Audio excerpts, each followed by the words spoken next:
Cordiales saludos desde el Colegio Simón Bolívar Campus Princes. A continuación presentamos el trabajo de nuestro primer podcast educativo en formato de audiolibro. El objetivo de esta emisión es presentar textos relevantes para el desarrollo del proyecto ASPAS, realizado por Abigail Guadalupe Bailón y Valeria Rubí Salinas Mondragón. Nosotros somos estudiantes de segundo año del Grupo A. En la actualidad identificamos 4 tipos de paz estrechamente relacionados entre sí: la paz positiva, la paz negativa, la paz externa y la paz interna. La ausencia de la guerra o armamentismo, la forma como viven los seres humanos, hacen parte de la llamada paz positiva. La ausencia de todo tipo de violencia, sin dejar a un lado el reconocimiento que existen conflictos que por lógica o desafortunadamente cultura siempre ha prevalecido o mantenido. La paz negativa es aquella que solo se refiere a la ausencia del conflicto, pero especialmente a la ausencia de guerra. Este concepto se le concierne al Estado, ya que éste permite mantener la unidad, el orden y la defensa frente al exterior. La ausencia de todo conflicto en nosotros mantiene un estado de armonía, serenidad y de tranquilidad. Nos permite definir como una paz interna que nace del propio ser, manteniendo una calma que alcanzamos a nuestra mente y nuestro espíritu. La paz externa corresponde a la satisfacción de las necesidades básicas de la población más necesitada y del conocimiento y el respeto del ejercicio pleno de los derechos humanos. Después de la anterior síntesis sobre aspectos generales sobre la paz, es importante decir que el conflicto vive en nuestro interior y cuando no se resuelve bien, tendemos a descargarlo violentamente en otros. Por eso debemos empezar a solucionar pacíficamente nuestros propios conflictos interiores que hacen a nosotros personas desagradables, amargadas, intolerantes y pedagógicamente que prendan del análisis contenido de algunos valores, proporcionando paz como la justicia y la verdad.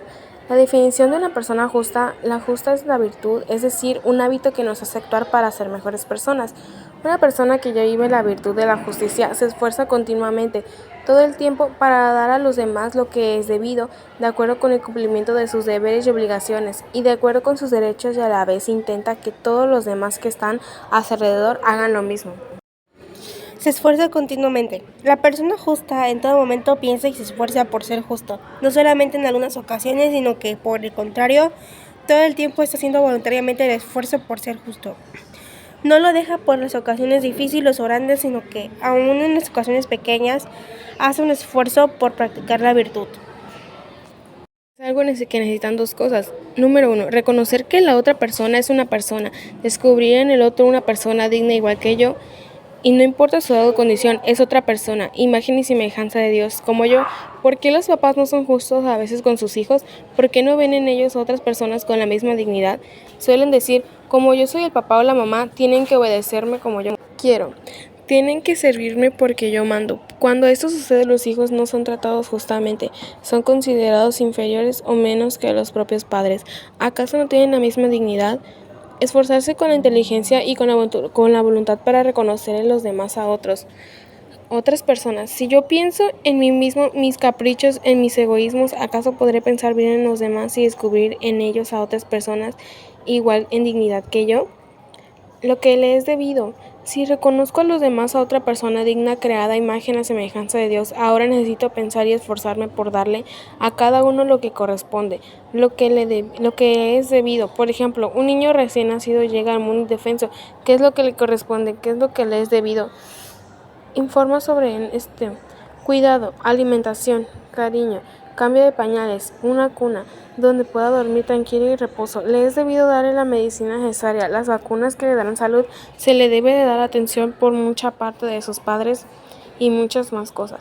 Si unos esposos quieren estar juntos, deben de darse un verdadero amor, vivir buscando lo mejor para el otro, dedicarse a sus intereses para lograr hacer feliz y conyugar, aunque cueste mucho esfuerzo.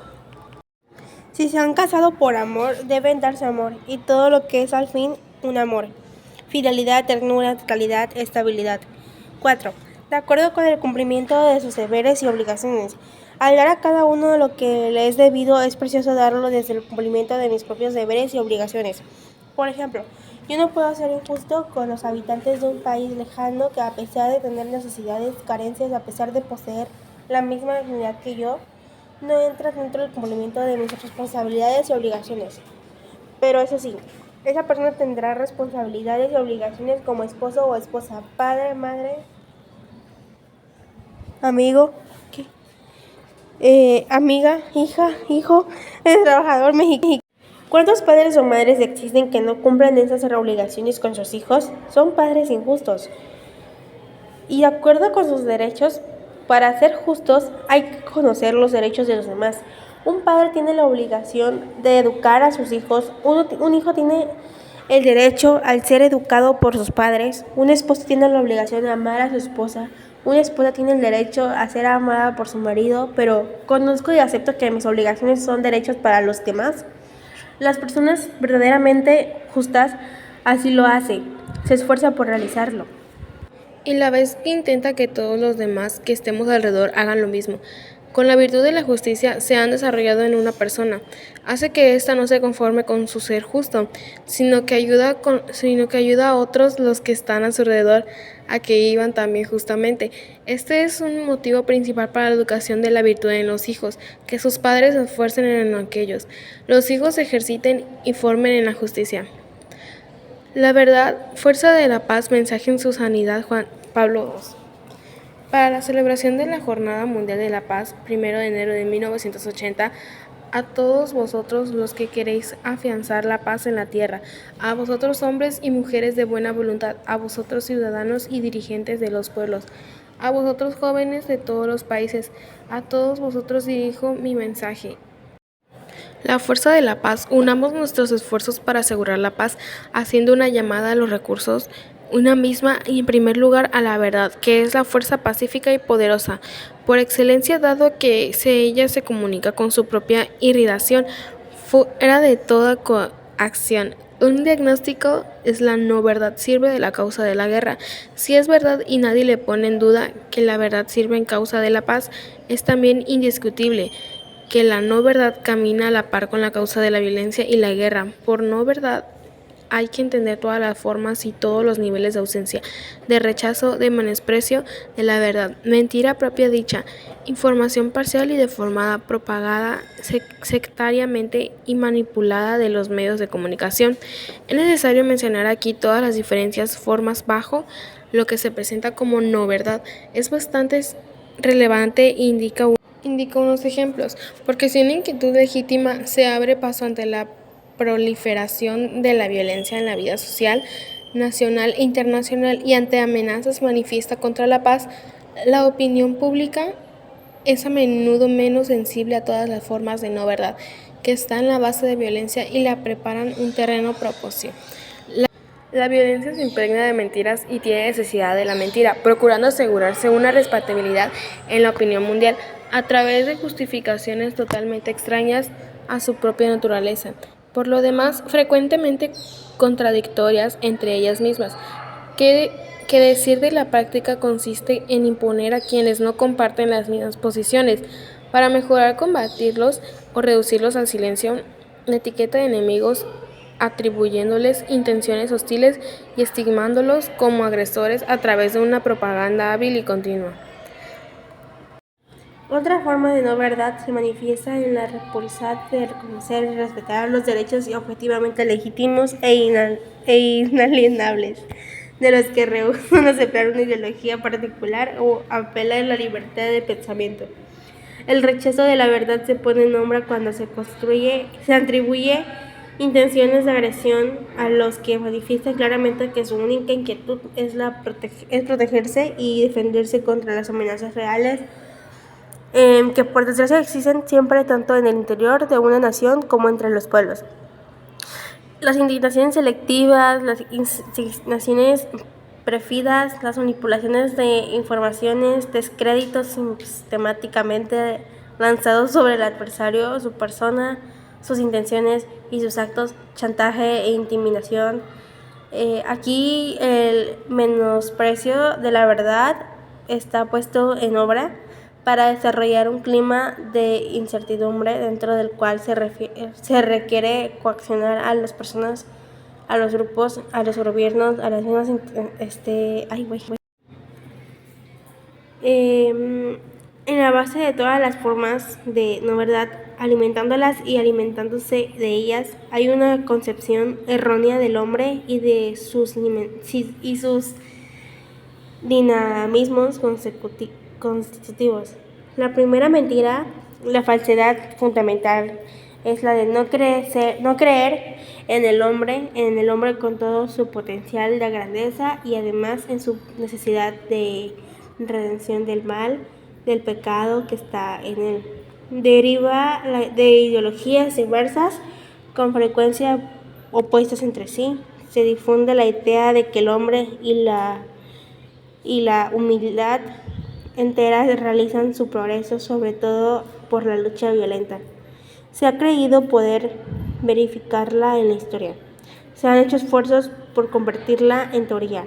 Progresivamente se ha llegado a la costumbre de analizar todo, tanto en la vida social como en la intencional, en términos exclusivos de relaciones de fuerza y consiguientemente de organizarse para imponer sus intereses. Ciertamente, esta tendencia ampliamente difundida de recurrir a la prueba de fuerzas para hacer justicia está a veces contenida por treguas tácticas o estratégicas, pero mientras se deje flotar la amenaza, mientras se sostengan selectivamente ciertas violencias favorables de intereses e ideologías, mientras se mantenga la afirmación de que el progreso de la justicia es, en último análisis, un resultado de la lucha violenta, los matices, los frenos y las elecciones cederán prioritariamente a la lógica simple y brutal de la violencia, que puede llegar hasta la exaltación suicida de la violencia por la violencia.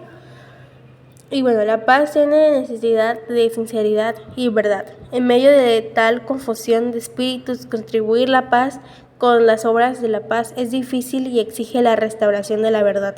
Si no se requiere que los individuos, los grupos y las naciones se pongan a dudar de la paz y permitan nuevas violencias. Restaurar la verdad es ante todo llamar por su nombre los actos de violencia bajo las formas que hay para llamar el homicidio por su nombre. El homicidio es un homicidio y las motivaciones políticas e ideológicas, lejos de cambiar su naturaleza, pierden por el contrario su dignidad propia. Hay que llamar por su nombre a las matanzas de hombres y mujeres, cualquiera que sea su potencia étnica, su edad o su condición. Hay que llamar por su nombre a la tortura y con los términos apropiados a todas las formas de opresión y explotación del hombre, por el hombre, del hombre contra el Estado, y de un pueblo por otro pueblo. Hay que hacerlo no para quietar la conciencia con ruidosas denuncias que amalgaman todo. No se llama entonces a las cosas por su nombre, ni para estigmatizar y condenar a las personas y los pueblos, sino para ayudar el cambio de actitudes y mentalidades, y para dar a la paz su oportunidad. Promover la verdad como fuerza de la paz es comprender un esfuerzo constante para no utilizarlo nosotros mismos, aunque fuese para el bien. Las alarmas de la mentira. La mentira puede deslizarse solapadamente en todas partes para mantener establemente la sinceridad. La verdad con nosotros mismos hace fatal un esfuerzo paciente, decidido para buscar y encontrar la verdad superior y universal acerca del hombre, a la luz de la cual podremos valorar las diversas situaciones y a la luz de la cual nos juzgaremos en primer lugar a nosotros mismos. Y nuestra propia sinceridad es imposible instalarse en la duda, la sospecha, el relativismo, el conceptismo, sin deslizarse rápidamente en la sinceridad y en la mentira.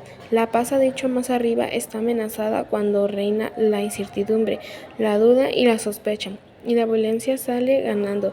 Queremos verdaderamente la paz, entonces tenemos que ahondar bastante más en nosotros mismos para encontrar las zonas donde, más allá de las divisiones que constatemos en nosotros y entre nosotros, podamos reforzar la convicción de que los dinamismos, aunque fuese para el bien. Las armas de la mentira puede deslizarse solapadamente en todas partes para mantener establemente la sinceridad. La verdad con nosotros mismos hace un fatal esfuerzo paciente, decidido para buscar y encontrar la verdad superior y universal acerca del hombre, la luz de la cual podemos valorar las diversas situaciones y a la luz de la cual nos juzgaremos en el primer lugar a nosotros mismos y en nuestra propia sinceridad. Es imposible instalar en la duda, la sospecha, el relativismo, ascetismo, sin deslizarse rápidamente en la sinceridad y en la mentira. La paz, ha dicho más arriba, está amenazada cuando reina la incertidumbre, la duda y la sospecha. La violencia sale ganando. Queremos verdaderamente la paz, entonces tenemos que ahondar bastante más en nosotros mismos para encontrar las zonas donde más allá las divisiones nos constatemos. En nuestro propio dienismo constituimos el nombre del reconocimiento. Verdaderamente la naturaleza la lleva al encuentro y el respeto mutuo a la fraternidad y la paz.